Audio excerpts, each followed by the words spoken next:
නිමාඩු දවසේ අපිට හිතුණා සීගිරි පැන්ති පුංචි රවුමක් දාලා එන්න. හැබැයි සෙනගත් ඉන්නවා කියලා අපිට ආරංචි වුණා. ඒත් කමක් නැහැ කියලා අපි දෙන්න සීගිරිය යන්න පිටත් වුණා.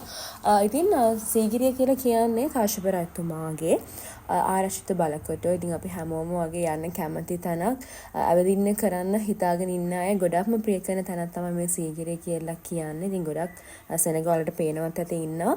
ඉතින් සීගිරිය ගැන කතා කරනකොට අපි හැමෝම ලස්සන පරිසරයකට හිමිකම් කියන නිසා අපි ඒකට ගොඩක්ම කැමතියි. ඒ වගේම දන්සල් ටිකකුත් අපිට හම්බ වුණා යනකොට.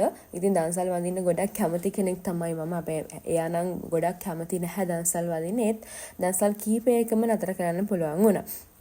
ඒ වගේම තමයි අපි යනකොට ලස්සන කොළපාට පරිසරයක් අපිට දැක්කා. ඒ වගේම කොළපාට පරිසරයට ගොඩක් ආස කෙනෙක් තමයි මම. ඒ වගේම තමයි ඔබත් ගොඩක් මේ ලංකාවේ තියෙන කොළපාට පරිසරයට ඉතාමත් ආදරය කරන පිරිසක් කියලා අපි හැමෝම දන්නවා. ඒ වගේම තමයි මේ කොළපාට පරිසරය ඇසට මුහු වෙනකොට ඉතාමත් සැනසීමක් දැනෙනවා. අපි හැමෝටම බලන්න හැමෝම මේ ෆ්‍රී ටයිම් එකේ තමයි මේ සීගිරිය පැත්තට හැමෝම යන්නේ. යන අතරතුරදී මේ කොළපාට දසුන් අපේ හිතට ලොකු සැනසීමක් ගෙන දෙනවා. ඉතින් මේ වගේම තමයි මේ ලස්සන සුන්දර පරිසරය නැත්නම් මේ කොළපාට පරිසරය ආරක්ෂා කරන්න කියලා සියලුම දෙනාගෙම ඉල්ලා සිටිනවා. මේ කොළපාට පරිසරය තමයි අපේ හුස්ම පොද වෙලා තියෙන්නේ. හින්දා ඒ හුස්ම පොද ආරක්ෂා කරන්න කියලාත් මම ඉතින් ඔයාලගෙන් ඉල්ලා සිටිනවා. ඉතින් තවත් දවසක මේ වගේම අපි ගියපු පුංචි රවුමක් දාපු තැනක් එක්ක ඔයාලව හම්බ වෙන්න බලාපොරොත්තු වෙමින් ඉන්නවා. ඒ වගේම තමයි කොළපාට පරිසරයකින් තමයි හම්බ වෙන්න සූදානම් කරලා තියෙන්නේ. ඉතින් ඒ කොළපාට පරිසරයත් එක්ක